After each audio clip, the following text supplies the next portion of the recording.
গ্রামের ক্ষুদ্র কৃষক মনু মিয়া সারাদিন অক্লান্ত পরিশ্রম করে অন্যের জমিতে কাজ করে যা টাকা পেত তা দিয়েই তার সংসার চলতো। হঠাৎই একদিন গ্রাম থেকে বহুদূর বিলের মাঝখানে সে একটি জমিতে হাল চাষ করছিল। চারদিকে নিস্তব্ধ, আশেপাশে কেউ নেই। তখনই হঠাৎই মনু মিয়া থমকে গেল। চারদিকে নিস্তব্ধ, কিন্তু কোথা থেকে যেন একটি ছোট্ট বাচ্চার কান্না ভেসে আসছে। গ্রাম থেকে বহুদূর নির্জন বিলের মাঝখানে বাচ্চার কান্না। ভয় পেলেও সে মনে সাহস নিয়ে ধীরে ধীরে এগিয়ে যেতে লাগলো ঝোপের দিকে। যতই এগিয়ে যাচ্ছে বাচ্চার কান্না বেড়েই চলছে। তার মনে ভয়, বুক ধড়ধড় করছে, এই যেন ভয়ঙ্কর কিছু ঘটতে চলছে। তখনই সে দেখলো একটি ছোট্ট দৈত্যের বাচ্চা একটি গাছের ডালে আটকে আছে। দৈত্য হলেও সে যেন বিপদে আছে। কৃষক মনু মিয়া ভয় পেলেও মনে সাহস আর মায়া নিয়ে বাচ্চাটিকে গাছের ডাল থেকে মুক্ত করে দেয়। দৈত্যের বাচ্চাটি মুক্তি পেয়ে হাসি মুখে আকাশের দিকে মিলিয়ে যেতে থাকে আর কৃষকের দিকে তাকিয়ে থাকে যেন সে তার প্রাণ বাঁচিয়েছে। সেই দিন মনু মিয়া আর কাজ না করে দ্রুত বাড়ি ফিরে আসে। মনু মিয়ার স্ত্রী মনু মিয়ার দিকে তাকিয়ে বলল, তোমাকে আজ এত হতাশ লাগছে কেন?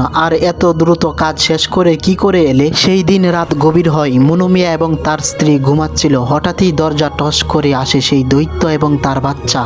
হঠাৎই মনু মিয়া এবং তার স্ত্রী দৈত্যকে দেখে ভয়ে কাতরে ওঠে। দৈত্য তাদেরকে সাহস দিয়ে বলে, ভয় পেও না। দৈত্য বলল, তুমি আমার বাচ্চাকে বাঁচিয়েছ। তোমার সৎ এবং সাহস দেখে আমি তোমাকে পুরস্কার দিতে এসেছি। এই নাও জাদুর হাড়ি। প্রতিদিন সকালে হাড়ি ভর্তি টাকা পাবে। কিছু টাকা গরিবদের মাঝে বিলিয়ে দিবে, কিছু টাকা নিজের জন্য রেখে দিবে। পরদিন সকালে তারা অবাক হয়ে গেল। সত্যিই হাড়ি ভর্তি টাকা। দৈত্যের কথা অনুযায়ী মনু মিয়া কিছু টাকা নিজের জন্য রেখে দেয় এবং কিছু টাকা বাজারের গরিবদের মাঝে বিলিয়ে দেয়। একদিন মনু মিয়া এবং তার স্ত্রী হাড়ির দিকে তাকিয়ে ভাবলো, দৈত্যকে উপকার করেছি আমি, উপকার স্বরূপ সব টাকা আমি নিব, অন্যকে কেন দিব? পরদিন সকালে অবাক হয়ে গেল। অন্য দিনের মতো হাড়ি ভর্তি টাকা নেই, হাড়ির ভিতরেও কোনো টাকা নেই। তখনই মনু মিয়ার স্ত্রী রাগের মাথায় হাড়িটি ভেঙে ফেলে। তখনই ভাঙা হাড়ি থেকে বেরিয়ে আসে এক ভয়ঙ্কর কোবরা সাপ। কোবরা সাপ ফসকে ফসকে চবল দিয়ে দেয় মনু মিয়ার স্ত্রীকে।